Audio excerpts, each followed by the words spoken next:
Understanding the mind, क्योंकि मन को जिसने जीत लिया उसने जग जीत लिया।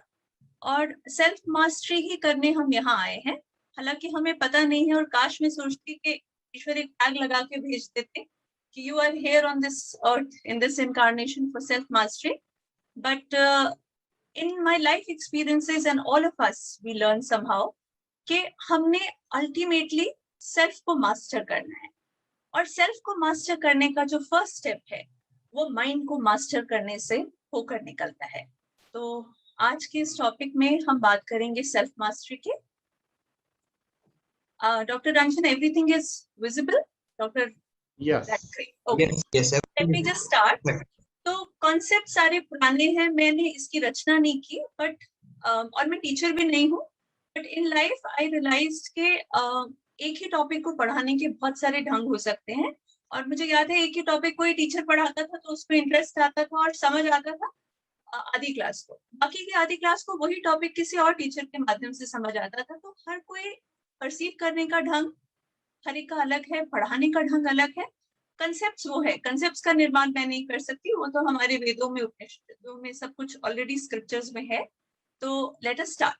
अब आती है बारी, मुझसे साल भर पहले एक सवाल पूछा गया, और ये मेरे मेंटर हैं, और इनका मेंटरशिप में मेरा यही रोल है कि इन्होंने आके मेरे से एक सवाल पूछा, ऐसे ही मेरी किसी टॉक के देखने के बाद, कि मन क्या है।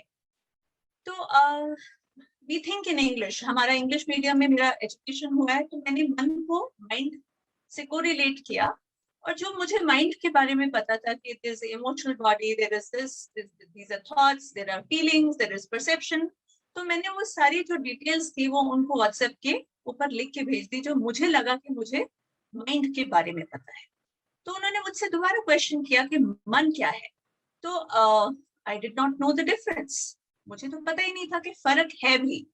तो उन्होंने मुझे कहा पढ़ो, और मुझे साल भर लग गया पढ़ने में और समझने में कि वो मुझसे आखिर करवाना क्या चाह रहे थे। तो अच्छे गुरु की सबसे बड़ी निशानी ये होती है कि वो आपको स्पून फीडिंग नहीं कराते, वो आपको एक इशारा भर कर देते हैं और उसके बाद आपको आपका रास्ता ढूंढने के लिए छोड़ देते हैं। समय समय पे मैं उनसे गाइडेंस भी लेती रही, और उनसे गाइडेंस लेने का भी ढंग बहुत मजेदार था कि मुझे लगता था कि जब मैं सही रास्ते पे होती थी तो एक शाबाशी मिलती थी और बड़ा अच्छा लगता था गुरु की शाबाशी से, और जब मैं गलत रास्ते पे जा रही होती थी तो वो चुप हो जाते थे और मुझे समझ आ जाता था कि मुझे शायद इस रास्ते पे कुछ और ढूंढना पड़ेगा।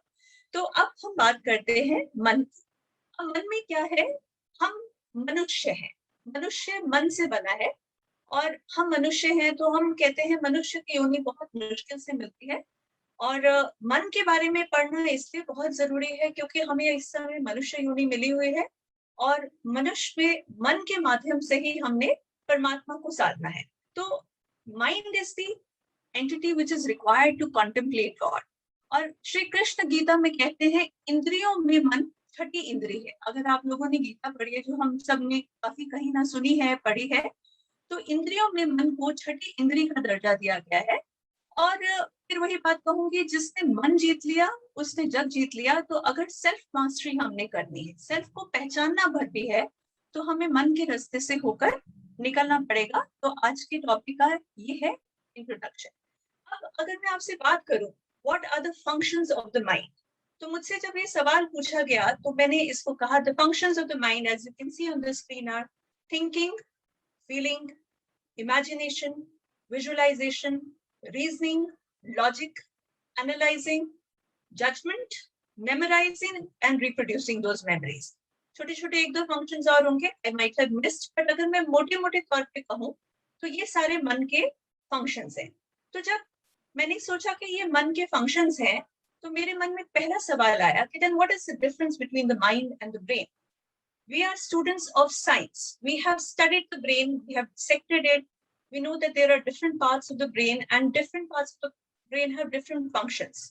तो फिर मन में और ब्रेन में अंतर क्या है, ये क्वेश्चन मेरे दिमाग में आया.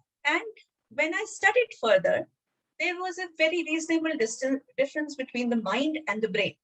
सबसे पहले हम सब लोगों ने डायसेक्शन किए, जो डॉक्टर्स रहे हैं, we have dissected the mind, the brain, and we all know that it is situated inside the skull. ठीक है, तो हम ब्रेन को टेंजिबली हमने उसको पकड़ के देखा है, उसको काटा है. There was hypothalamus, there was pituitary, there was this frontal cortex. But अगर मैं आपसे कहूँ कि मन कहाँ सिचुएटेड है पूरी बॉडी में, तो कोई बता सकता है कि मन कहाँ है situated? Where is the mind situated? तो mind is something which is situated throughout the body. Mind की कोई जगह नहीं. तो हमने फंक्शंस में बात की थी perception. Every cell that is inside the body has the ability to perceive. आपने वो देखा, अमीबा को आप थोड़ा सा टच करें, वो दिखाते हैं एक्सपेरिमेंट्स में, तो there is retraction of the pseudopods. तो every cell in the mind body has a memory also. तो अगर मैं मन का क्षेत्र कहूँ तो मन तो पूरे शरीर में ही फैला हुआ है, जबकि जो हमारा ब्रेन है वो हमारे स्कल के अंदर है, और जो हमारी स्पाइनल कॉर्ड है वो हमारी स्पाइन के अंदर. अब brain is entity which is tangible. आप इसको हाथ लगा सकते हैं, छू सकते हैं, देख सकते हैं. पर मन एक सूक्ष्म एंटिटी है. It is a intangible entity. मोटी मोटी भाषा में कहें तो जैसे कि कहा, इंद्रियों में मन छठी इंद्री है. तो mind is the faculty, whereas the brain is the hardware of, it is the hardware, वो processing unit. अब मन की डेथ नहीं होती. मैं I will explain this further, but we all know that there is brain death, and that is how we say the person is dead. So death में भी मन के कुछ हिस्से ऐसे रह जाते हैं जो पूरी तरह से मरते नहीं हैं, और वही हमारी इनकारनेशंस का कारण बनते हैं. तो that is the difference between the mind and the brain, and I hope I am making it clear at this point. फिर क्वेश्चन आता है कि अगर ब्रेन माइंड एक चीज नहीं है, then what is the mind?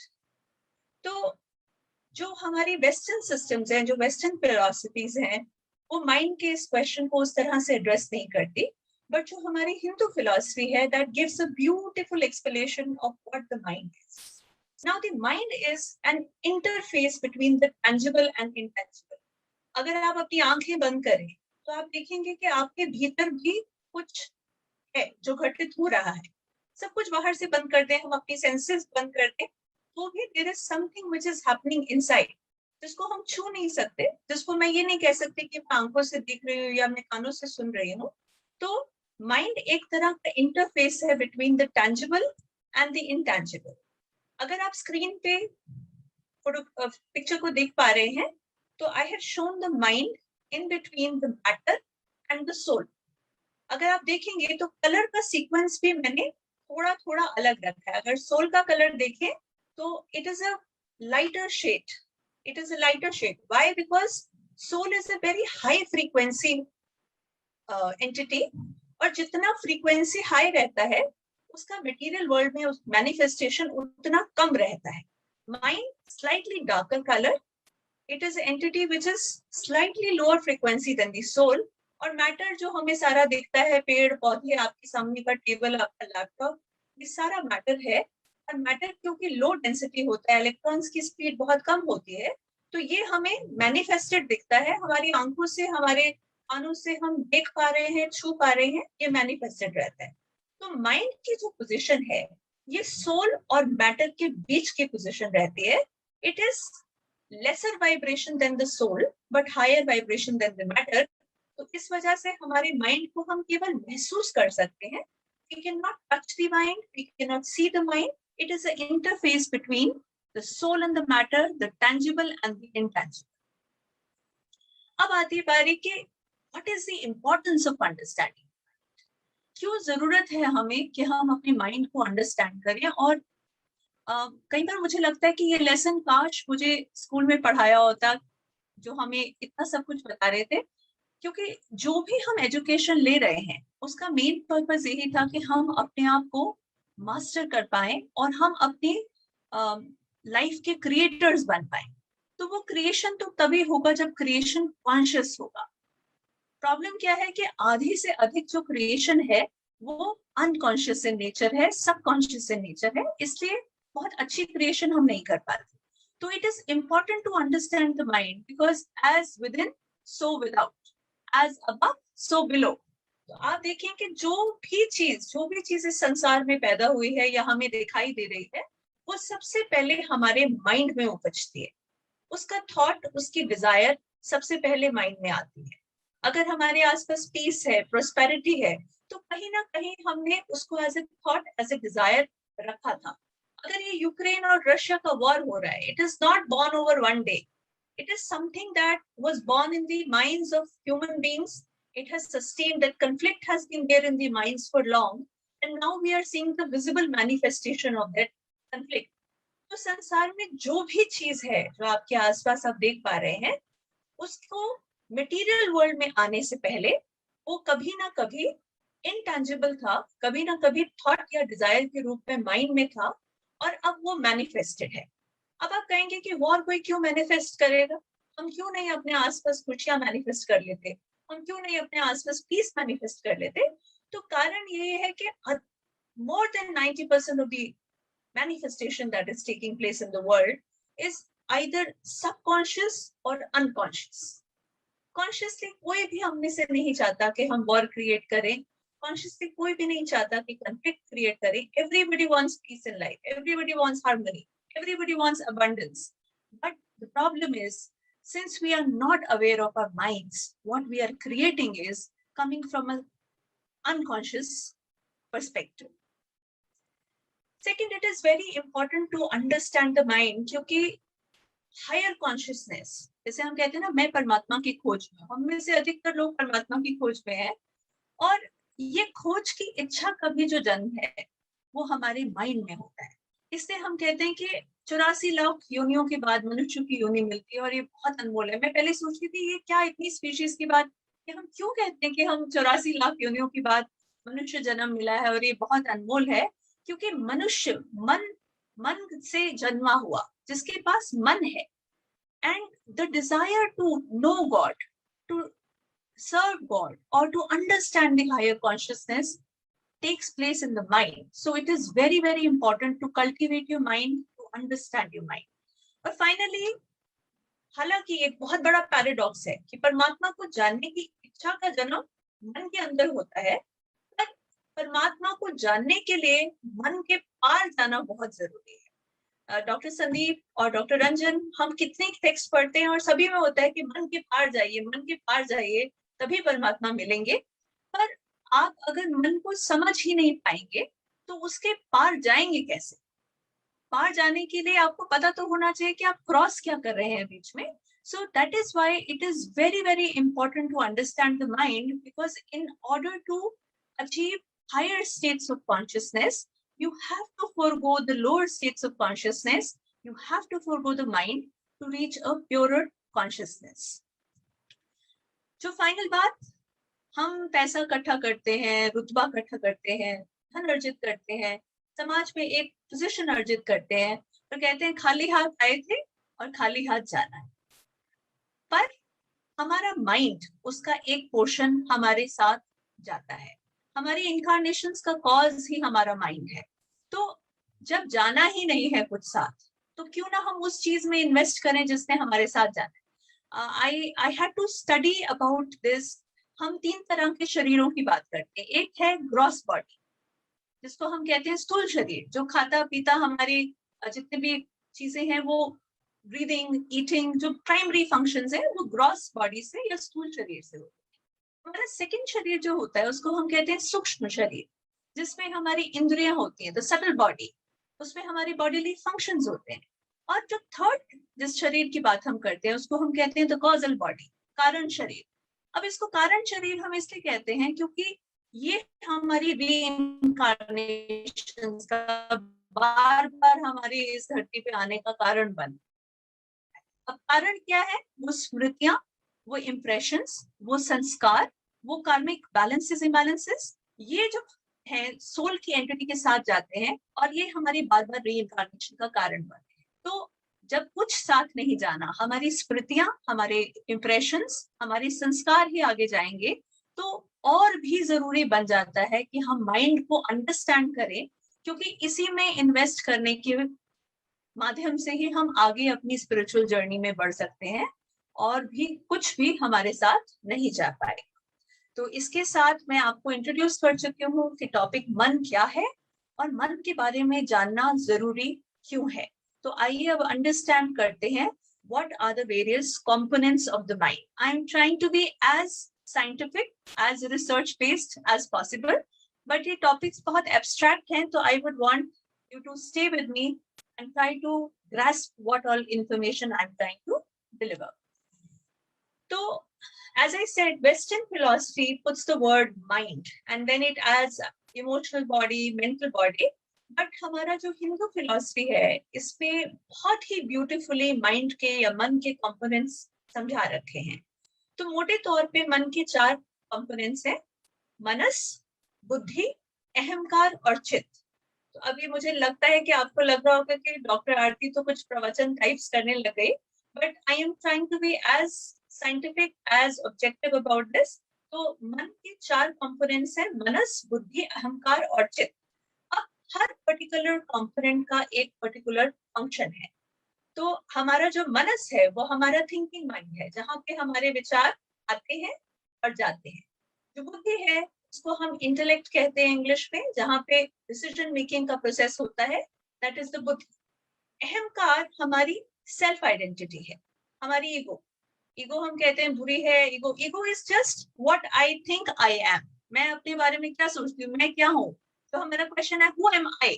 तो जो आंसर आता है who am I is my ego, that is my self identity. और चित्त हमारा जो है वो हमारा फीलिंग माइंड है, जहाँ पे हमारी फीलिंग्स, परसेप्शंस, ये सारी चीजें हमारी फॉर्मुलेट होती हैं, जो कि हमारे अंदर एक्सपीरियंसेस की तरह स्टोर हो जाती है. अब जैसे मैंने आपको बताया 4 कंपोनेंट्स है, हर कंपोनेंट का अपना एक इंडिविजुअल फंक्शन है. तो आइए समझे कि हम डिफरेंट कंपोनेंट्स के क्या फंक्शंस हैं. मनस जो हमारा थिंकिंग माइंड है उसका केवल एक ही प्राइमरी फंक्शन है.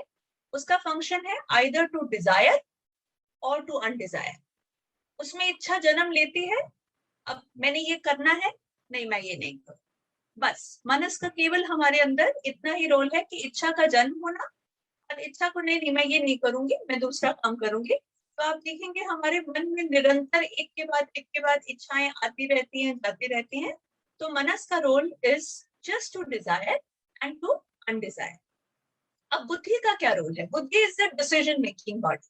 बुद्धि डिसाइड करती है कि ये काम, ये इच्छा फेवरेबल है कि अनफेवरेबल है. I am not saying right और wrong, kindly mark my words. The buddhi is the decision making body and it just makes a decision whether a particular thing is favorable for me or unfavorable for me. Ahamkar, as I told, it is the self identity and चित्त का main function है वो जितने भी creative functions है जिससे हम रचना करते हैं, फील करना, परसीव करना, मेमोराइज करना, विजुअलाइज करना, इमेजिनेशन, ये सारे जो फंक्शंस हैं, जो क्रिएटिव फंक्शंस हैं, वो चित्त के कंपार्टमेंट में लोकलाइज्ड है. तो आप देखेंगे कि सभी जितनी भी चीजें हैं, हमारी मनस है, बुद्धि है, अहंकार है, ये हमारी सबकॉन्शियस और कॉन्शियस दोनों में रूटेड है. बट जो चित्त है, अगर हमने अपने माइंड को अंडरस्टैंड नहीं किया, अगर हमने अपने माइंड को ऑर्गेनाइज नहीं किया, तो जो चित्त का कंपोनेंट है वो हमारा सारा जीवन जो है, हमारी फीलिंग्स है, जो एक्सपीरियंसेस हैं, वो सबकॉन्शियस के लेवल पे ही रह जाते हैं और हम उसको कॉन्शियसली यूज नहीं कर पाते. तो अगर मैं मोटी मोटी बात करूं, मनस का काम है मनन करना. मनन मतलब रेपिटेशन से अंडरस्टैंड करना. करूं ना करूं, करूं ना करूं, this is the Manan which is going on in the मनस. बुद्धि का काम है सवाल जवाब तर्क करके क्रिटिकल थिंकिंग के द्वारा किसी भी एस्पेक्ट को अंडरस्टैंड करना. अहंकार का मेन रोल है सेल्फ प्रिजर्वेशन.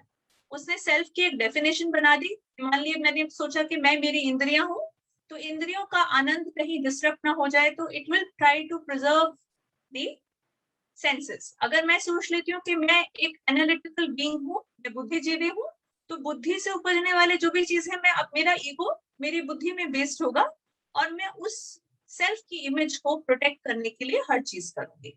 चित्त का मेन काम है चिंतन करना. तो जो डीप थिंकिंग का प्रोसेस है, जो क्रिएटिव थिंकिंग का प्रोसेस है, वो सारा जो प्रोसेस है वो चित्त के लेवल पर होता है.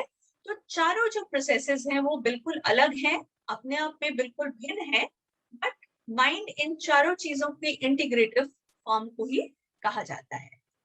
अब हर कंपोनेंट का एक अपना पर्टिकुलर स्वभाव है, पर्टिकुलर फंक्शन है, बट उस स्वभाव के साथ माइंड के डिफरेंट कंपोनेंट्स की अपनी अपनी शॉर्ट कमिंग्स भी हैं। मतलब मन अपने आप में संपूर्ण नहीं है, यदि संपूर्ण होता तो आत्मा ही हो जाता। मन के हर कंपोनेंट की एक अपनी शॉर्ट कमिंग है। तो ये हमें अंडरस्टैंड करना बड़ा जरूरी है, क्योंकि जब भी हम मन को ऑर्गेनाइज करेंगे और ट्रेन करेंगे तो हमें ये पता होना चाहिए। जैसे हमारा एक बच्चा होता है क्लास में, अरे इसका ये गुण तो बहुत बढ़िया है, पर ये है बड़ा बदमाश, इंटेलिजेंट तो बहुत है पर ये बड़ा बदमाश है। तो इसी तरह माइंड के जितने भी कंपोनेंट्स हैं उनके गुणों के साथ there are certain shortcomings also attached which we should be aware of. तो अब मनस की क्या इच्छा, हम कहते हैं बुद्धि बड़ी, हमारा मन बड़ा चंचल होता है। तो वो चंचल कौन सा पार्ट है? तो चारों में से जो चंचल कंपोनेंट है वो हमारा मनस है, क्योंकि इट इज फ्लाइटी, उसमें डिजायर्स आती रहती हैं, डिजायर्स जाती रहती हैं। तो और वो टिकता नहीं है, अभी ये चाहिए, अब ये नहीं चाहिए, कल ये चाहिएगा, परसों वो चाहिएगा। तो दीज आर दी वेरियस। तो मन जो है वो हमारा, मनस जो है चंचल स्वभाव का होता है। बुद्धि की प्रॉब्लम क्या है? बुद्धि का काम है डिसीजन मेकिंग। उसको तो आपने न्यायाधीश का रोल दे दिया, तो वो क्या करते हैं, जब हम बाहर की घटनाओं की या किसी फैक्ट्स की इवैल्यूएशन करते हैं तब तो ये बहुत ही अच्छी क्वालिटी है कि हम क्वेश्चंस पूछ रहे हैं, हम रीजन लगा रहे हैं, हम लॉजिक कर रहे हैं। पर जब आती है बारी कि हम जब खुद की तरफ वो सारी अवेयरनेस डायरेक्ट करते हैं तो कई बार हम क्या करते हैं कि हम अपने प्रति क्रिटिकल हो जाते हैं। तो जो हमारे अंदर का जो पेरेंट चाइल्ड डायलॉग चलता रहता है, इनर क्रिटिकल डायलॉग, तो वो हमारे लिए कई बार बहुत ही सेल्फ डिस्ट्रक्टिव हो जाता है। और बुद्धि जब इनसाइड हो जाती है तो there is a inner critical dialogue which causes problems. फिर आती है बाहरी अहंकार की। अहंकार की प्रॉब्लम क्या है कि उसने जो भी अपने बारे में आइडेंटिटी सोच ली वो उसमें एब्जॉर्ब हो जाता है। अगर मैं इंद्रियां हूं तो मैं इंद्रियों का आनंद लेने में लिप्त हो जाऊंगी। अगर मैं मन हूं तो मैं मन की थॉट्स, मैं सोचूंगी मैं मेरी थॉट्स हूं और उसी में मैं सारा दिन लिप्त रहूंगी। अगर मैं सोचती हूँ कि मैं मेरे इमोशंस हूँ तो मैं सोचूंगी कि मैं तो इमोशनल बीइंग हूँ, हाँ मैं आज दुखी हूँ, आज मैं परेशान हूँ, आज मैं खुश हूँ। तो कोई स्टेबिलिटी नहीं आ पाएगी, क्योंकि मेरा मन का अहंकार का जो पार्ट है वो उसी पार्ट में एब्जॉर्ब हो जाएगा जो उसकी सेल्फ की आइडेंटिटी होगी। चित्त की प्रॉब्लम ये है कि हालांकि ये बड़ा ही क्रिएटिव पार्ट है हमारे मन का, बट इसकी प्रॉब्लम है कि इसके कोई फिल्टर्स नहीं है। जो इसके सामने आएगा उसके साथ भाव जो परसेप्शंस बनेंगी, एक्सपीरियंसेस बनेंगे, और हर चीज को वो ले लेता है। कोई फिल्टर ना होने की वजह से हम we are exposed to so many stimuli. So the next question that comes into the mind is कि माइंड के कंपोनेंट्स हमने समझ लिए, माइंड के बारे में पढ़ना क्यों है हमने समझ लिया, बट ये जो थॉट है इसकी हमारे माइंड में उत्पत्ति कैसे होती है वो हमें बहुत अच्छे से पता होना चाहिए। क्योंकि अभी हमने बात की कि जो भी हम आसपास अपने देख रहे हैं, it was first created in the mind in the form of thought. So we should be very conscious of what is originating in the mind in the form of thoughts. तो अब हम अंडरस्टैंड करने की कोशिश करेंगे कि हमारे मन में थॉट्स का ओरिजिन कैसे होता है। तो मैंने आपसे बताया कि mind is the interface between the soul and the matter. तो how are the thoughts created? We all go out in the material world. There are so many stimuli. There are people, there are circumstances, there are things. और ये सारी चीजें हैं जो हम इंद्रियों के माध्यम से, अपने सेंस ऑर्गन्स के माध्यम से वो सारी इंफॉर्मेशन हम लेकर आते हैं। और ये सारी इंफॉर्मेशन हमारे माइंड में, चित्त में जाके इमिडिएटली फर्स्ट पार्ट चित्त को जाके वो एड्रेस करती है। और ये सारे जितने भी आउटसाइड इंफॉर्मेशन है पहले हमारे चित्त में आ जाती है। तो अब हम सबसे पहले सेंस ऑर्गन्स को समझने की कोशिश करते हैं। हम one by one every component we will understand. तो आप देखेंगे तो पहले जो सेंस ऑर्गन्स हैं they relay the information to the chitta, and then the chitta relays the information to the manas, and manas gives the information further to buddhi to make some higher decision कि क्या करना है क्या नहीं करना। चित्त जो है वो ओपन होता है to soul. I will come to this one by one. तो सबसे पहले हम सेंस ऑर्गन्स के बारे में अंडरस्टैंड करते हैं। We all know there are 5 sense organs: smell, sight, taste, touch and hearing. अब क्या बात है कि सेंस ऑर्गन्स का काम केवल बाहर के वर्ल्ड से इंफॉर्मेशन को उठाना है और उसको चित्त को डिपॉजिट कर देना है। जो सेंस ऑर्गन्स हैं रिसेप्टर्स के माध्यम से काम करते हैं, they do not attach any judgement और any perception to the information. मैं आपको इसको समझाने के तौर पे बताती हूँ कि आपने एक आइसक्रीम खरीदी। अब जब आप आइसक्रीम खरीदते हैं तो हमारे टच के, आपने स्पून को पकड़ा तो टच के रिसेप्टर्स हैं वो सारे एक्टिवेट हो गए। जब आप उसको खाने के लिए मुंह के पास लाए तो आपको उसकी स्मेल आई तो स्मेल के रिसेप्टर्स एक्टिवेट हो गए। आपने उसको लिक किया, आपको पता चला कि कोल्ड के रिसेप्टर्स एक्टिवेट हो गए, वो मीठी थी तो आपको जो स्वीट सेंस के रिसेप्टर्स हैं वो सारे एक्टिवेट हो गए। तो this is how the sense organs collect information and give it further to the chitta, but they remain in the present. मतलब ये ना तो आगे की सोचते हैं ना पीछे की सोचते हैं, जो करंट इंफॉर्मेशन उनको मिले उससे उठा के वो इंफॉर्मेशन यू की यू चित्त को प्रोवाइड करते हैं। अब चित्त का काम है उसका क्या करना है वो सब चित्त ने करना है। तो the beauty of the sense organs is that they remain in the present. हम हमेशा कहते हैं कि आप प्रेजेंट में रहिए, प्रेजेंट में रहिए, प्रेजेंट में रहिए। If you guys remember, doctor संपूर्ण रेड्डी का एक लेक्चर हुआ था जिसमें उन्होंने एक बहुत सिंपल और बहुत अच्छी टेक्निक कराई थी जिससे हम फटाफट से प्रेजेंट में आ सके। तो मैं आपको सेंस ऑर्गन्स की प्रॉपर्टी के साथ कोई एक टूल भी दे रही हूँ जिसको जब भी आप कभी फंस जाएं और प्रेजेंट में ना आ पाए, तो डॉक्टर संपूर्णा ने कहा था कि आप जब भी प्रेजेंट में वापस आना चाहें, आपको लगे कि आप भटक रहे हैं और आपको प्रेजेंट में वापस आना है, जस्ट टैप योरसेल्फ। तो this tapping, what does this do? This gets you back to the touch receptors, and क्योंकि सेंस ऑर्गन्स हमेशा प्रेजेंट में रहते हैं, उनका काम केवल प्रेजेंट में इंफॉर्मेशन लेना है, तो this is a very effective tool to come back into the present. So sense organs do not attach any judgement to any experience. अब मैंने बताया कि जितना भी इंफॉर्मेशन होता है उसको कलेक्ट करके चित्त को दे दिया जाता है। तो चित्त के पास कोई फिल्टर नहीं होता, जो भी आपके पास बाहर से उसने इंफॉर्मेशन सेंस ऑर्गन्स ने दी, दैट गोज इनसाइड द चित्त। अब मैंने फिर से हम अपनी आइसक्रीम पे वापस आते हैं। तो मैंने ये आइसक्रीम को पकड़ा, तो ये कॉनिकल इन शेप कोन है, आइसक्रीम का कोन है, ये कौन है, ये वाली जो डिसीजन है, ये जो परसेप्शन है, ये जो मीनिंग है, ये हमारा चित्त अटैच करता है। सेंस ऑर्गन्स केवल इंफॉर्मेशन आगे देते हैं। This is a cone is attached by the चित्त, राइट। उसके बाद ये मीठा है, ये ठंडा है, ये खा के बड़ा मजा आता है, ये सारा जितना एक्सपीरियंस है, फीलिंग से भरा, मीनिंग से भरा, परसेप्शन से भरा, ये सारा एक्सपीरियंस हमारे चित्त में जाके एक्सपीरियंस या इंप्रेशंस के हिसाब से स्टोर हो जाता है। तो आपने पानी में जो लहरें, जैसे आप पेबल फेंकते हैं तो क्या होता है कि कंसेंट्रिक सर्कल्स बन जाते हैं, पूरे किनारे तक पहुंचते हैं पॉन्ड के।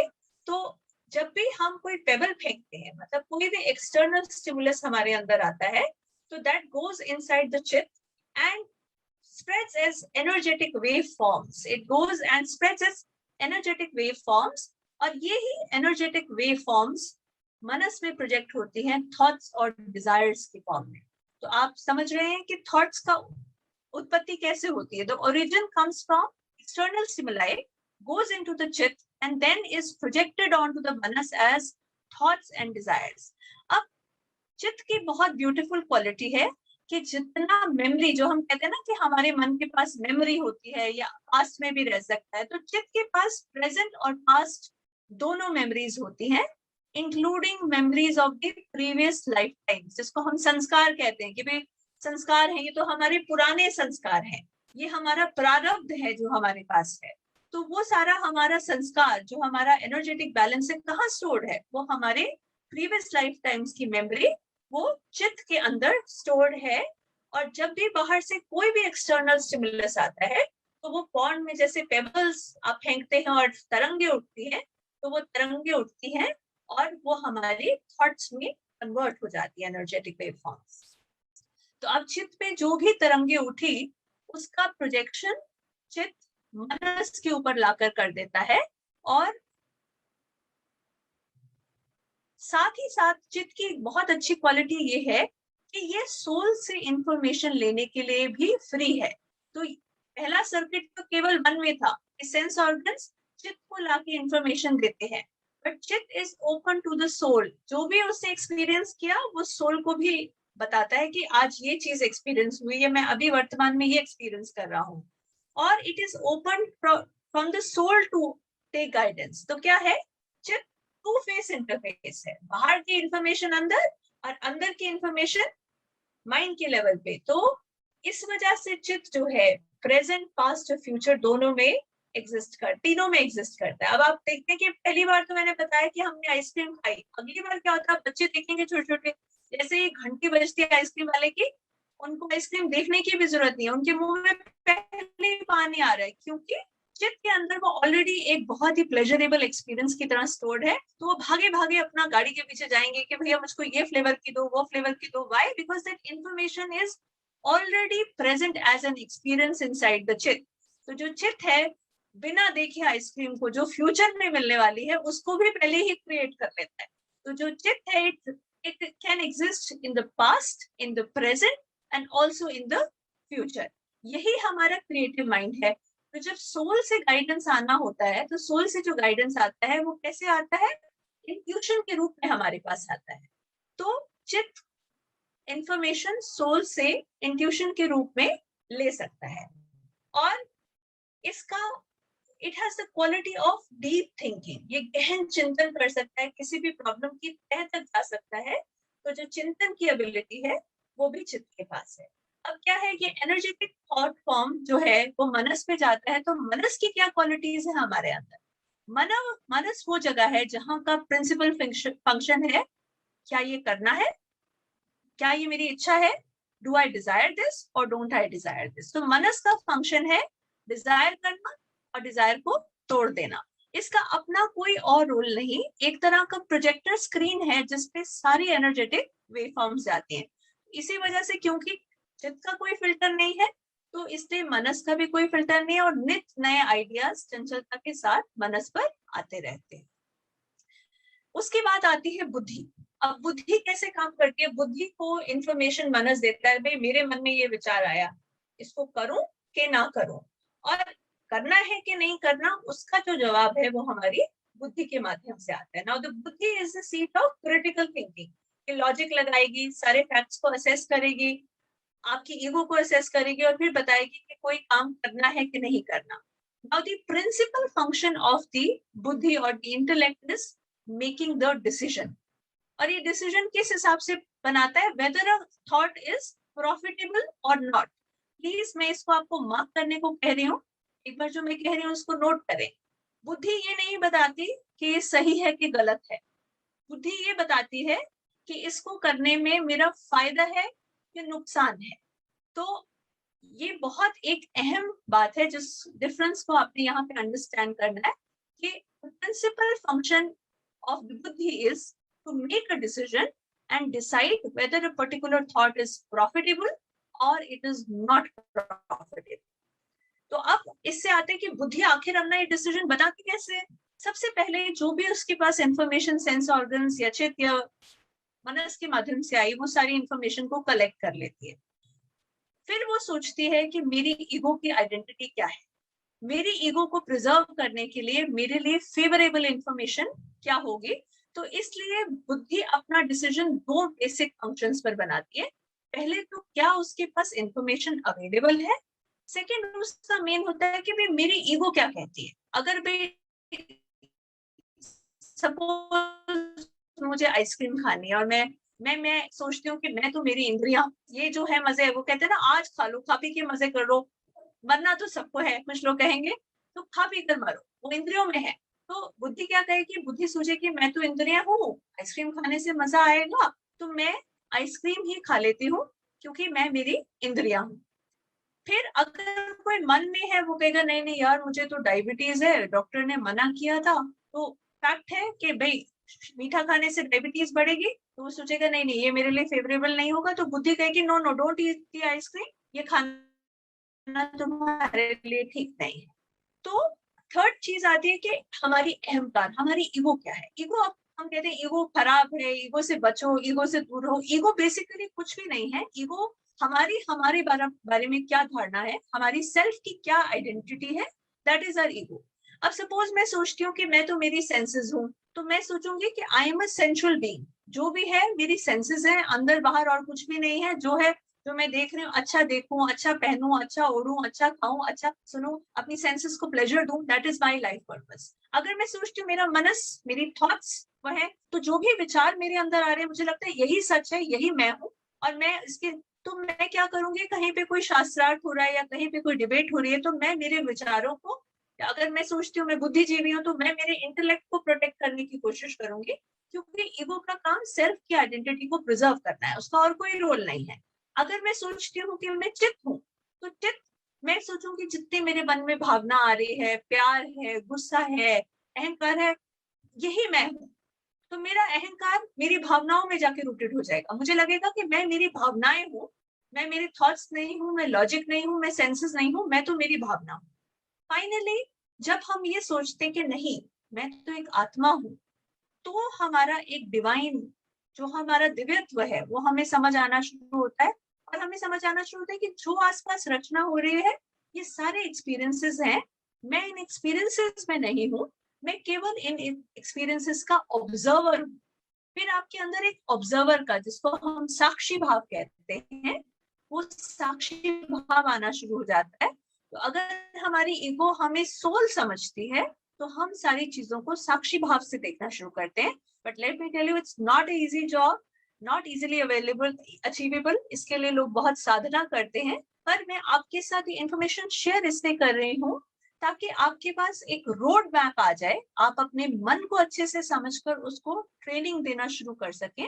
तो अब नेक्स्ट, अब जब अहंकार, हमारी सेल्फ आइडेंटिटी हमारी कॉन्शियसनेस को कैसे इम्पैक्ट करती है।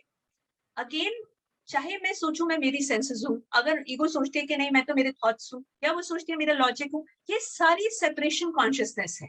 आप नोट करेंगे ये सारी आपको ऐसा फील कराएंगी कि मैं अलग हूँ, आप अलग हैं।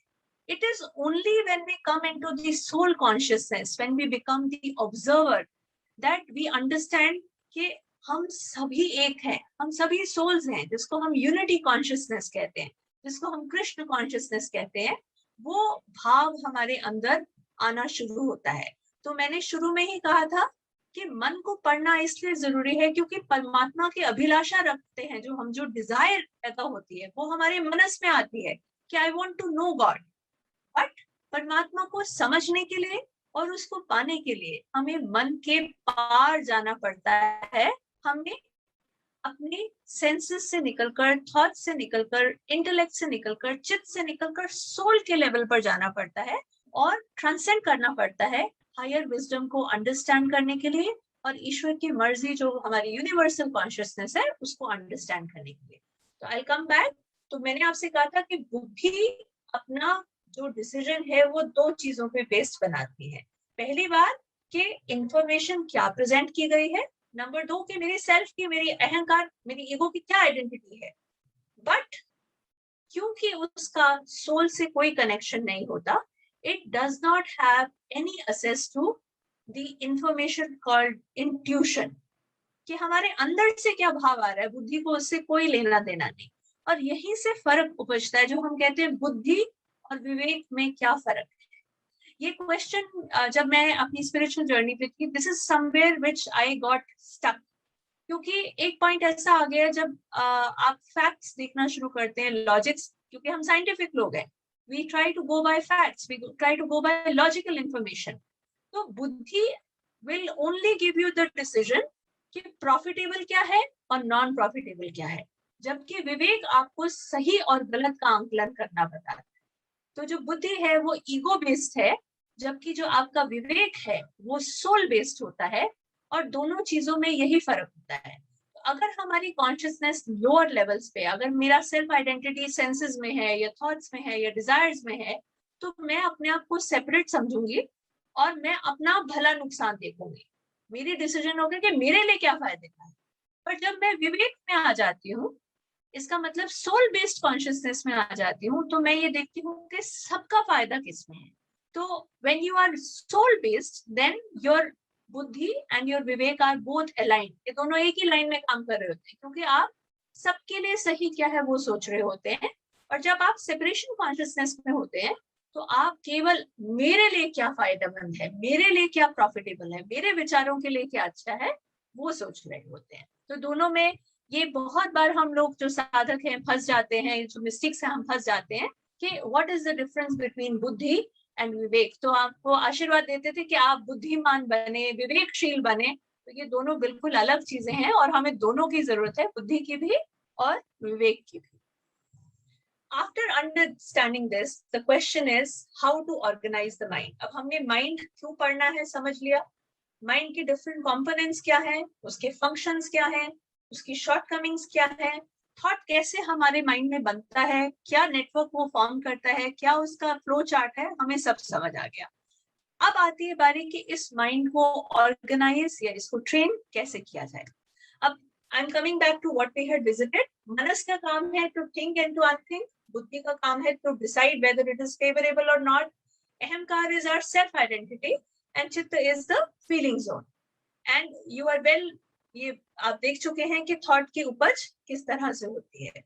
अब आपके सामने स्क्रीन पे एक पिक्चर है, ये हमने पहले भी शेयर की थी, कि छोटे छोटे कंसेंट्रिक सर्कल्स बने हुए हैं। आप एक बार इमेजिन करें कि जो हमारा चित्त है वो एक तरह का पॉन्ड है, और उस पॉन्ड में बाहर से जैसे ही कोई स्टिमुलस हमारे सेंस ऑर्गन्स लेकर आते हैं, जैसे आपने पॉन्ड में कोई पत्थर गिरा दिया, अब वो पत्थर जब गिर जाता है, पेबल जब गिरता है, तो क्या होता है, पॉन्ड में छोटे छोटे सर्कल्स बन जाते हैं, तरंगे एंड तक जाती हैं। प्लस जितने पत्थर अंदर गिराए जाएंगे, क्या होगा, जितना अंदर मिट्टी है, जितना कंकरा है, वो सारा समय टर्बुलेंट स्टेज में ही रहेगा, एकदम से पानी गंदला ही रहेगा, और जो पॉन्ड की सतह है, जो हमारा सोल है, वो हमको दिखाई नहीं देगा।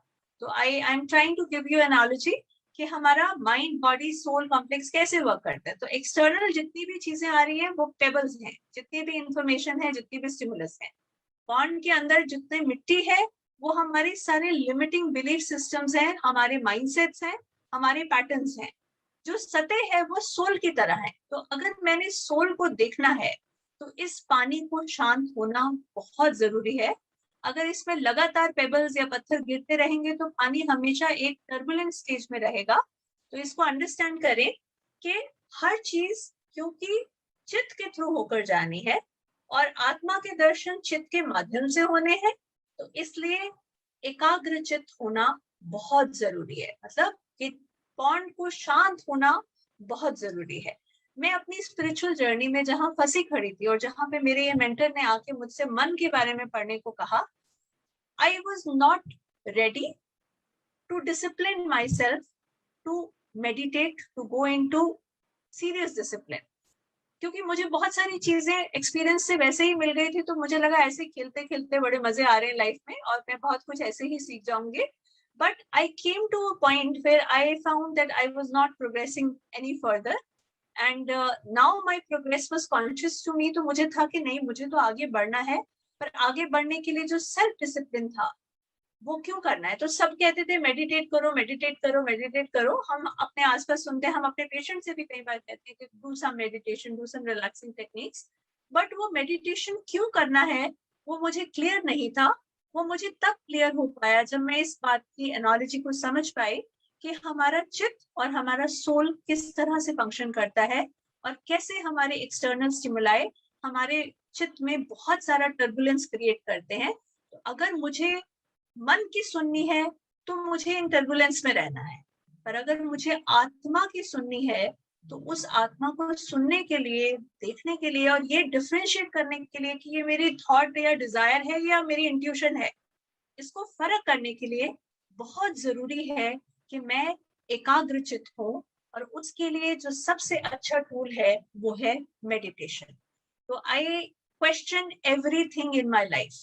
मैं अगर लाइफ में कुछ भी नया करती हूँ या कुछ भी मैं अगर अपनी लाइफस्टाइल में चेंज लाती हूँ, आई क्वेश्चन एवरीथिंग कि हाउ डज इट सर्व मी, ये मेरे साथ कैसे वर्क करेगा। तो मैं इस कंक्लूजन पे कि मेरे लिए मेडिटेशन जरूरी है और ये डिसिप्लिन मुझे अपने अंदर लाना पड़ेगा, तब पहुंची जब मैं मन को अच्छे से अंडरस्टैंड कर पाई और उसकी फंक्शनिंग्स को अंडरस्टैंड कर पाई। तो अब हम एक एक करके अंडरस्टैंड करेंगे कि मेडिटेशन हमें कैसे हेल्प करती है। डॉक्टर चांदना ने अभी पीछे मेडिटेशन की साइंस के ऊपर पूरी बात की थी। मैं साइंस का एस्पेक्ट नहीं पकड़ूंगी, बट मैं प्रैक्टिकल स्पिरिचुअलिटी के माध्यम से आपको अंडरस्टैंड कराऊंगी कि how meditation is going to improve. तो हमने अभी ये वाला इसी डायग्राम को एक बार आप अपने मन में रखें कि थॉट कैसे आता है, राइट। तो हमारे सेंस ऑर्गन से हम इंफॉर्मेशन लाके चित्त को देते हैं, फिर वो मनस पे जाती है, फिर बुद्धि उस पर डिसीजन बनाती है, और सोल हमारे चित्त के साथ इंटरफेस के अंदर है। तो how does meditation help us achieve relaxation, achieve our goals? तो जैसे ही हम मेडिटेट करने की बात करते हैं तो हमारे मन में पहली पिक्चर क्या आती है कि हम एक शांत किनारे पे, मतलब बहुत ही शांत सी जगह पे बैठे हैं। तो जब हम शांत जगह पे बैठने की बात करते हैं तो हम क्या कहते हैं कि आप आंख बंद कर लीजिए और आवाजों को दूर कीजिए, and you not eating anything, you not doing, sit comfortably. तो what are we trying to do? What we are trying to achieve is कि हम आउटर वर्ल्ड से जितना भी स्टिमुलस है उसको कट आउट करने की कोशिश कर रहे हैं, ताकि हमारी सेंस ऑर्गन्स जो है वो रेस्ट पे आ सके, हम कंफर्टेबल उसके अंदर बैठे, ताकि हम अंदर से परेशान ना हो। तो पहला ट्रैफिक हमने क्या बंद करना है? हमने आउटर वर्ल्ड का ट्रैफिक बंद करना है। यहीं पे मैं इसी को बात कह दूं कि हम जब आउटर वर्ल्ड का ट्रैफिक बंद करने की बात करते हैं तो हम अननेसेसरी कितना सारा स्टिमुलेशन हम लेते हैं, हम न्यूज सुनते हैं। तो I just recently saw a channel, एक ही बात को बार बार breaking news, breaking news, breaking news. तो हम, वो क्या हो रहा है, वो माइंड में एक के बाद एक के बाद एक के बाद एक पेबल्स फेंके ही जा रहे हैं, तो पानी कभी शांत हो ही नहीं सकता। तो हमें कॉन्शियसली अपने स्टिमुलाई को कट डाउन करना पड़ता है। Drinking, eating, touch, taste, smell, sex, unnecessary sex, जितनी भी ये स्टिमुलाई हम अपने अंदर ले रहे हैं, चाहे हम न्यूज सुन रहे हैं, चाहे हम ऐसे लोगों से इंटरेक्ट करके चुगली सुन रहे हैं, कुछ भी बात कर रहे हैं, we have to become very conscious of what we are letting inside our mind. तो पहला पहला जो शर्त है वो ये है कि आप जितने पेबल्स हैं उन पेबल्स को थोड़ा कम कीजिए, उतने ही पेबल्स अंदर डालें जितनी जरूरत है। तो नेचुरल सी बात है कि आपको थोड़े कम मेडिटेशन में ज्यादा इफेक्ट मिल जाएगा। तो जब आप मेडिटेट करते हैं, what you doing is you are cutting yourself off from the outer world and you are entering the realm of the intangible, the inner world. तो फिर क्या होता है, जब हम अंदर बैठते हैं, बाहर की सेंसेशन मैंने कट डाउन कर दिया। नाउ व्हाट हैपेंस, मैंने, उसने मुझे ऐसा कहा था, मेरे साथ तो ये चल रहा था, उसकी ऐसी हिम्मत कैसे हुई, मतलब this inner traffic starts then. तो हम क्या कहते हैं, you concentrate on the breathing, breathing पे कॉन्सेंट्रेट करें। क्यों हम ये कह रहे हैं? क्योंकि हम सब चीजों से अपना दिमाग हटाकर किसी एक पर्टिकुलर थॉट के ऊपर अपने दिमाग को टिका रहे हैं। आप शून्य होना, विचार शून्य होना एकदम में एक दिन में नहीं आने वाला। तो अब मैंने क्या कहा, you concentrate on the breathing, concentrate on, क्योंकि आपने आंख ना कान बंद कर दिया, अब एक ही चीज आपको पता चल रही है कि आप सांस ले रहे हैं, तो आप उसी पे कॉन्सेंट्रेट करें। तो when we concentrate on that, धीरे धीरे ये इनर ट्रैफिक भी सबसाइड करना शुरू करता है, और that depends on how consciously you are doing the process. और आप देखेंगे धीरे धीरे आपके जो अंदर के विचार हैं वो भी शांत होने शुरू हो जाते हैं, और there is some peace somewhere in your world. तो जैसे जैसे अंदर शांति आती है, you have better concentration, you have sharper intellect also. How does meditation help in soul guidance? बहुत बार हमारे मन में क्वेश्चन आता है कि ये जो आ रहा है ये परमात्मा की तरफ से आ रहा है, ये मेरा इनर इंट्यूशन है, कि ये मेरे दिमाग में कोई विचार उपज रहा है जिसकी वजह से मैं ऐसा सोच रही हूँ, ये मेरी अपनी डिजायर है। तो जब आप पेबल्स डालना बंद करते हैं तो आप पॉन्ड का तला बहुत अच्छे से देख पा रहे होते हैं, and meditation helps you in reaching that truth which is our eternal self in a clearer way.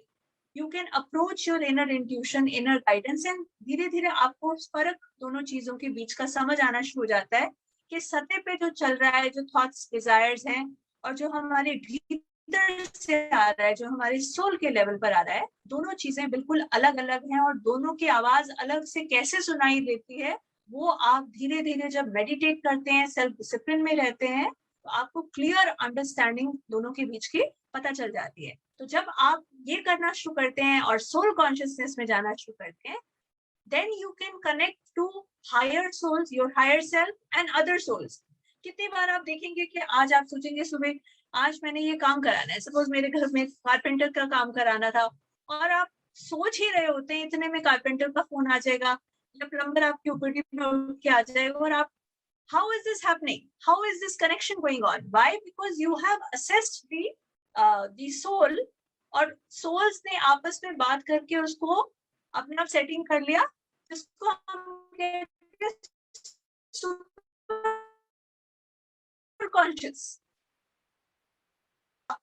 ना आप सिर्फ अपने आउटर वर्ल्ड में शांति पा सकते हैं, आप इनर वर्ल्ड में भी हायर कॉन्शियसनेस को अचीव करके बाकी सोल्स के साथ कोलैबोरेट करके अपने एक्सपीरियंसेस को बेटर बना सकते हैं। How does meditation help in the consciousness? तो मैंने क्या कहा, जो हमारा चित्त है उसका अधिकतर पार्ट सबकॉन्शियस है। हमारी लाइफ में हम कितना सारी चीजें हम अपने पैटर्न से, बिलीफ सिस्टम से, माइंडसेट से क्वेश्चन ही नहीं करते, हमें पता ही नहीं। जैसे कोई अच्छा इसने थप्पड़ मारा, मैं रख के वापस थप्पड़ मारती। क्यों? क्योंकि मेरा एक्सपीरियंस वही रहा है। I have to give defence to myself. कितने सारी ऐसी चीजें हैं जो हम बिना सोचे बिना समझे इसलिए कर रहे हैं क्योंकि वो हमारे, पर जब हम मेडिटेट करना शुरू करते हैं तो हमें वो मिट्टी, पत्थर, कंकरी सब कुछ बिल्कुल क्लियरली नजर आनी शुरू हो जाती है। This is an analogy for the mind. इसलिए मैं ऐसा बिहेव करती हूँ। Then we get some power. सामने वाला तो बिहेव करना बंद नहीं करेगा, पर मैं अपना रिएक्शन अब चेंज कर सकती हूँ क्योंकि मैं अब अवेयर हूँ, मैं कॉन्शियस हूँ कि मेरा माइंड क्या सोच रहा है। तो जब मैं ऐसे, हर बार क्या होता था, कोई रिश्तेदार परेशान करता था तो मैं वैसे ही सोचती थी, मैं दुखी होती थी, मैं रोना शुरू कर देती थी। अब क्या है, अब मुझे समझ आ गया कि इस तरह का जब बिहेवियर होता है मैं इनसिक्योर फील करती हूँ, मेरे को डर लगता है, मैं हर्ट फील करती हूँ। I am aware of my emotion. Now, since I'm aware, I can take conscious steps to heal myself and come out of that experience. और जैसे जैसे हम हील करते जाते हैं, अंदर की मिट्टी कंकड़ साफ होता चला जाता है, नीचे का तला दिखना शुरू हो जाता है पॉन्ड का, हमारी कॉन्शियसनेस एक्सपैंड कर जाती है। तो meditation not only helps us in achieving inner balance, it also helps us in healing the patterns. तो अब क्या होगा, जैसे जैसे हमारी बॉडी हील करती जाएगी, हमारी मेंटल बॉडी, हमारी इमोशनल बॉडी, तो हमारे सोल का प्योरिफिकेशन, हमारे चित्त का प्योरिफिकेशन, जिसको हम आत्मशुद्धि, चित्त की शुद्धि कहते हैं, वो होना शुरू हो जाएगा। और अल्टीमेटली धीरे धीरे, बहुत धीरे, हम एक ऐसी लाइफ टाइम में पहुंच जाएंगे जहां पे हमारी रीइंकार्नेशन का कोई कारण ही नहीं रह जाएगा। क्यों? क्योंकि हमने धीरे धीरे कॉन्शियसली अपने सारे माइंडसेट्स को, पैटर्न्स को हील किया है। और इस लेक्चर का आज का पॉइंट ही ये है कि हम जो अभी तक सबकॉन्शियसली कर रहे हैं उसको हम कॉन्शियसली करना शुरू कर दें। जब हम मेडिटेशन में जाते हैं और हमें पॉन्ड के नीचे का तला बिल्कुल क्लियर दिखता है, तो हम अपनी आत्मा को दर्शन कर पाते हैं। जो हमारा ट्रू सेल्फ है, जो हमारा इटर्नल सेल्फ है, वो हमें समझ आना शुरू हो जाता है। तो अब हमारे ईगो का क्या काम है? ईगो का काम है सेल्फ की आइडेंटिटी को बनाना, और जो भी आइडेंटिटी बनाई है उसको प्रिजर्व करना। तो जब हम मेडिटेट करते हैं तो हमारी जो सेल्फ की आइडेंटिटी है हमें क्लियर होनी शुरू हो जाती है कि हम, हमारी थॉट्स नहीं है, हम डिजायर्स नहीं है, हम सेंसेस नहीं है, हम आत्मा है। तो एक दिन में ऐसा नहीं होता कि हम आत्मा के हिसाब का बहुत अच्छा सात्विक आचरण करेंगे। That doesn't happen. It takes discipline, it takes being at the practice, जिसको हम साधना कहते हैं। मेरे लिए अभी तक साधना का कोई मतलब नहीं था, बट नाउ आई अंडरस्टैंड कि बार बार जब हम इस प्रोसेस को करते हैं, जैसे कि डॉक्टर संदीप जोत ने अभी कहा था कि when we make it a practice, then slowly the chit gets purified and we can understand that what we are the soul। वो हमें समझ आना शुरू हो जाता है। और एक बार हमें जब ये स्वाद आ जाता है कि हम तो सोल हैं, तो हम बाहरी फैक्टर्स के कंट्रोल से बाहर निकल जाते हैं और एक सरेंडर की स्टेज में आ जाते हैं कि जो करना है मालिक ने करना है, वो कहेगा तो कर लेंगे। तो आप एक हार्ट सेंट्रिक लाइफ, एक लव बेस्ड लाइफ को जीना शुरू कर देते हैं। ये आपको मेडिटेशन से गिफ्ट मिलता है, but for that you have to be very disciplined in your practice. I will not go much into the technique of meditation because that is not the role. Yeah. What is important is that meditation क्यों करनी है। I hope आपको समझ आ गया होगा कि अगर मुझे मेरे चित्त को क्लियर करना है, उसके अंदर फिल्टर्स डेवलप करने हैं जो कि बाहर की इंफॉर्मेशन को बाहर रखें और इनर थॉट ट्रैफिक को कम करें, तो मुझे मेडिटेट करना बहुत जरूरी है। Definitely, as I said, the more we meditate, the quality of thought, the thought content starts improving. We have better quality of thoughts. Thoughts are based in love. They are based in purity. They are based in bliss. और वो bliss, love, purity आपके चेहरे पे, आपके actions में, आपके जीवन में, हर चीज में फिर छलकना शुरू हो जाता है और आपका घर, आपका समाज आपकी ही extension बनती चली जाती है। फाइनली आई होप एक ऐसा टाइम आ जाता है जिसको हम मोक्ष प्राप्ति कहते हैं, कि हमें बार बार जन्म लेकर ये सारे लेसन्स दोबारा दोबारा नहीं सीखने पड़ते। अब मनस को कैसे कंट्रोल करें? चित्त की तो हमने बात की कि चित्त को अगर पकड़ना है तो हमें मेडिटेशन के माध्यम से पकड़ना है। तो मनस की प्रॉब्लम क्या है कि मनस सारा दिन बैठ के उधेड़ बुन करते हैं। आपके पास ओपीडी में भी पेशेंट आएंगे, डॉक्टर साहब मेरे दिमाग में बड़ी चिंता है, मुझसे पूछूंगी भाई क्या टॉपिक पे चिंता है? बस डॉक्टर साहब चलता ही रहता है कुछ सारा दिन। I mean there is always some inner traffic going on. आप उनसे पूछो कि हल में they are not interested, they are मैं बड़ा परेशान, मेरे पास बहुत समस्या है। तो मेरे पास जब ओपीडी में ऐसा पेशेंट आता है तो मैं उसको कहती हूँ कि भाई तुमको प्रॉब्लम आए ना तो तुम 1 घंटा जम की टेंशन करो, तुम 1 घंटा निकालो। तो सब क्या बात कर रहे हो? मैं शाम को 6 से 7 में तुम टेंशन करो। तो सब ऐसे हो सकता है क्या? This is our patients. तो मैं उनको ये कहती हूँ कि तुम्हारा काम है चिंता को चिंतन में कन्वर्ट करना। जब मैं 24 घंटे बिना किसी एक्टिविटी, बिना किसी प्रोडक्टिविटी के सोच कर रही हूँ तो उसको हम चिंता कहते हैं। वो हमारी मेंटल फटीग का रीजन है, वो एंजाइटी का रीजन है। बट जब मैं कॉन्सेंट्रेटेड, मैं कहूँ कि भी 6 से 7 में ही तुमने चिंता करनी है, तो उसको फिर हम चिंतन कहते हैं, क्योंकि उसमें कहीं ना कहीं कोई सोल्यूशन निकलेगा। तो अगर मुझे मनस को कंट्रोल करना है, उसको ऑर्गेनाइज करना है, तो मुझे उसमें कॉन्सेंट्रेशन का गुण डेवलप करना पड़ेगा। आप लोगों में से कुछ लोगों ने शायद वो महादेव का सीरियल एक आता था, बहुत ही अच्छा सीरियल था जिसमें महादेव और पार्वती की कथा के बारे में बताया गया था। तो पार्वती जी को कथा सुनाते समय महादेव उनसे जब बात कर रहे थे, स्पिरिचुअल डिस्कोर्स दे रहे थे, पार्वती जी सो जाती है। तो कॉन्सेंट्रेशन का गुण सीखने के लिए पार्वती जी को एक पूरा लाइफ टाइम आना पड़ा, जिसमें वो मछुआरों की कन्या बनी और उनका काम के मछली का भेदन करना, जिसके लिए बहुत ज्यादा कंसंट्रेशन की जरूरत होती थी। तो मनस को कंट्रोल करने का जो टूल है दैट इज कंसंट्रेशन। जब हम कंसंट्रेट करना शुरू कर देते हैं तो क्या होता है कि थॉट्स का आना जाना बंद हो जाता है। आप एक थॉट को पकड़कर उसको अच्छे से एग्जामिन कर पाते हैं, बेटर सॉल्यूशंस ढूंढ पाते हैं, और इससे क्या होगा? There is enhanced productivity, there is decreased mental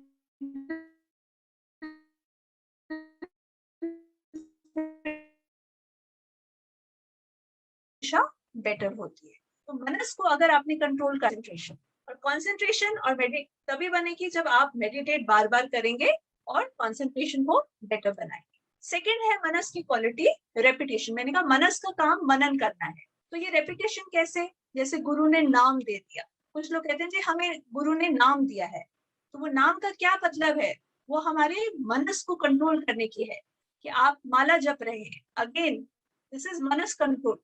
शब्द, आप कोई शब्द ले लेते हैं, ओम नमः शिवाय, जो भी आपके गुरु ने मंत्र दिया है, या नेम चैंटिंग, गायत्री मंत्र का आप जाप कर रहे हैं, तो ये जाप मंत्र, शब्द, नाम, ये सारी जो चीजें हैं ये मनस को कंट्रोल में करने के लिए हैं।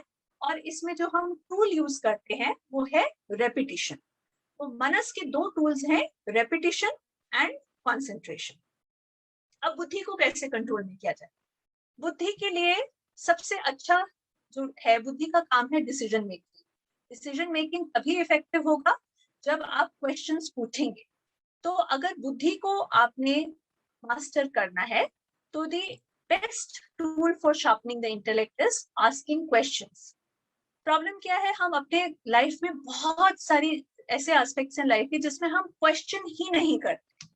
और मैं अपने experience as a woman I can tell you, we are told and taught not to question many things. So if you want to sharpen your intellect, you have to start asking questions, not from people but inside. जब आप अपने अंदर questions पूछना शुरू करते हैं तो सबसे पहले तो आपको कोई भी अगर प्रॉब्लम है आउटर वर्ल्ड में तो उसकी अंडरस्टैंडिंग बढ़ जाती है। दूसरा, जब आप क्वेश्चन करते हैं तो आपके तालाब के अंदर जितनी मिट्टी कंकड़ जो होते हैं आप उनको देखते हैं और ये क्यों है, why are there these limiting belief systems, ये मेरे दिमाग में संस्कार क्यों है, ये पैटर्न क्यों है। जिस चीज को हम क्वेश्चन करते हैं वहां हमारा फोकस जाता है और बुद्धि का काम है आंसर्स ढूंढना। तो आंसर्स आप तभी ढूंढेंगे जब आप अपने चाकू को तेज करेंगे, क्वेश्चंस पूछेंगे और उनके आंसर्स की जड़ तक जाने की कोशिश करेंगे। और एक बहुत और खूबसूरत बात है कि ईगो क्वेश्चन से बहुत डरती है। जिस भी चीज को आप क्वेश्चन करते हैं ईगो वहां रह ही नहीं पाती। और ये बहुत मजेदार टूल है। अगर आपके दिमाग में आ रहा है ना कि यार मैं तो डॉक्टर हूँ, आज मुझे जानना है और मैं बहुत बड़ा डॉक्टर हूँ, and question it, am I. Self doubt में और क्वेश्चनिंग में बहुत फर्क है। मैं डाउट लाने की बात की, is this my identity, am I just identity इस चीज में बेस करूं कि मैं तो scholar, I will be lost after an hour. So, self-questioning is the best tool for sharpening the intellect and भगायोफाइंग the ego. Again, अहंकार। अहंकार को कैसे बस में करें? अहंकार को बस में करने के लिए, as I told, rigorous self-inquiry. Keep asking questions. Keep asking questions inside. क्यों मैं ऐसा सोच रही हूँ? मैं कौन हूँ? मैं कैसी हूँ? आप जो भी चीज आप सोचते हैं कि आप हैं, उसको क्वेश्चन करें। Am I a doctor? Yes. In my outer world, my action is like a gynecologist. Am I somebody who knows about spirituality? Yes, I am a student of spirituality. Question everything in your life.